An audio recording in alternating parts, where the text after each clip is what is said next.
Santapan Harian Sabtu 14 Februari 2026.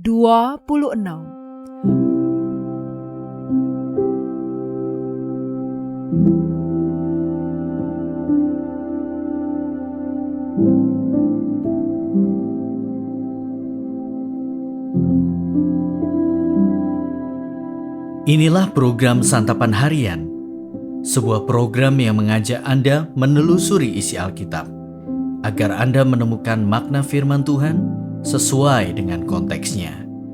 Santapan Harian tertuju bagi Anda yang ingin memiliki kehidupan rohani yang segar, kuat, dan sigap. Hari ini kita akan membaca Yosua pasalnya yang ke-6. Namun kita akan membacanya pada ayat pertama hingga ayatnya yang ke-16. Sebelumnya, mari kita berdoa. Kristus, Sang Firman yang hidup, berikan kami hikmat untuk mengerti dan kekuatan untuk melakukan segala yang Engkau ajarkan. Di dalam sabdamu, Kristus Yesus, kami berdoa. Amin. Yosua 6 ayat 1-16. Kota Yeriko sudah ditutup dan tertutup rapat oleh karena orang Israel. Tidak ada orang keluar masuk kota itu. Berfirmanlah Tuhan kepada Yosua, "Lihatlah, aku sudah menyerahkan ke dalam tanganmu Yeriko dengan rajanya dan pejuang-pejuangnya yang gagah perkasa. Kamu para prajurit sekalian harus mengelilingi kota itu dan mengitarinya 1 kali. Engkau harus berbuat demikian selama 6 hari. Dan 7 imam membawa 7 sangkakala dari tanduk domba di depan tabut. Tetapi pada hari ke-7 kamu harus mengelilingi kota itu 7 kali, sementara imam-imam itu meniup sangkakala. Ketika sangkakala dari tanduk domba itu ditiup dengan bunyi yang panjang, dan kamu mendengar bunyi sangkakala itu, seluruh bangsa itu harus bersorak-sorai dengan nyaring.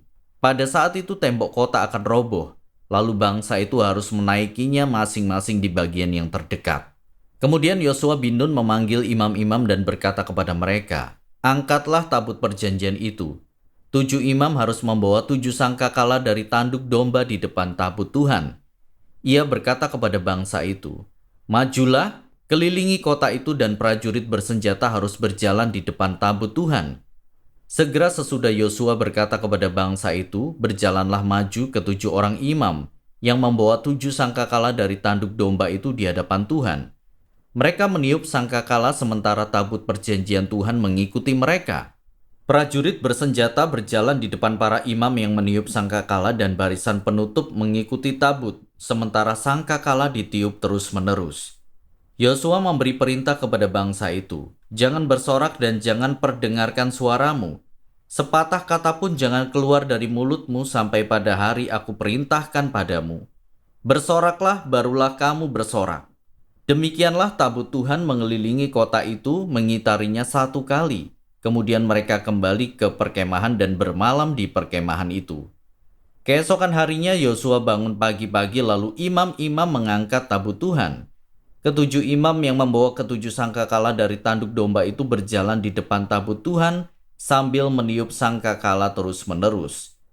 Prajurit bersenjata berjalan di depan mereka dan barisan penutup berjalan di belakang tabut Tuhan. Sementara sangkakala-sangkakala ditiup terus-menerus. Pada hari kedua mereka mengelilingi kota itu 1 kali, lalu kembali ke perkemahan. Begitulah mereka lakukan selama 6 hari. Pada hari ke-7 pagi-pagi benar, ketika fajar menyingsing, mereka mengelilingi kota itu 7 kali dengan cara yang sama. Hanya pada hari itu mereka mengelilingi kota itu 7 kali.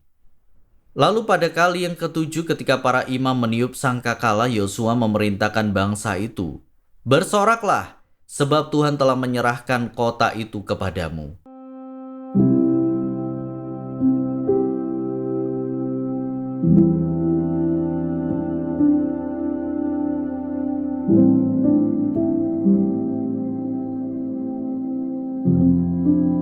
Sahabat Scripture Union Indonesia, bangsa Israel mendapat kemenangan dan berhasil merobohkan tembok Yeriko karena iman dan ketaatan mereka kepada Allah dan perintahnya.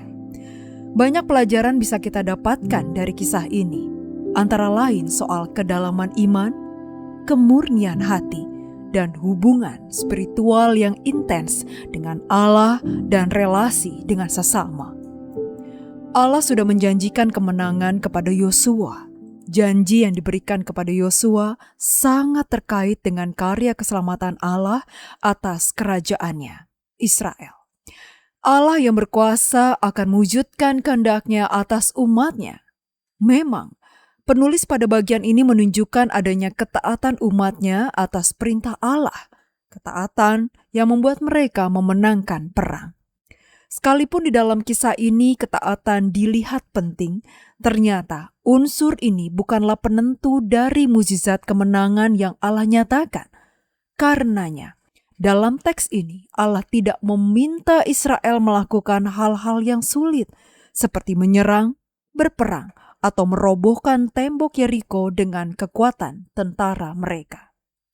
Dengan memakai ketaatan sederhana, Israel, Allah mau menunjukkan bahwa Dialah yang berperang serta memberikan kemenangan bagi Israel. Allah sama sekali tidak membutuhkan pertolongan manusia. Meski begitu, ternyata Allah juga tetap mengundang umat-Nya yang terbatas untuk berpartisipasi di dalam karyanya. Allah menghendaki umat-Nya dapat menyaksikan karyanya yang dahsyat dan belajar untuk percaya penuh kepadanya. Allah tidak ingin umat-Nya memiliki keyakinan yang keliru bahwa perbuatan mereka dapat membuat Allah menjawab doa-doa mereka. Mari kita belajar melihat bahwa segala ketaatan kita adalah hal yang penting, tetapi bukanlah kunci untuk membuka pintu keajaiban Tuhan dalam hidup kita. Segala hal yang terjadi bergantung sepenuhnya kepada kedaulatan Tuhan, Sang Empunya kehidupan dan segala isinya. Ketaatan kita merupakan bukti cinta kita kepada Tuhan dan juga bukti kebergantungan kita, manusia yang terbatas, pada Tuhan yang tak terbatas. Mari kita berdoa. Siapakah kami yang rapuh ini di hadapan-Mu yang Maha Agung? Keterbatasan kami menjadi hidup kami bergantung dan berserah pada-Mu. Ajar kami agar ketaatan kami menjadi bukti cinta kami kepada-Mu. Di dalam kasih dan cinta-Mu ya Yesus, kami memohon. Amin.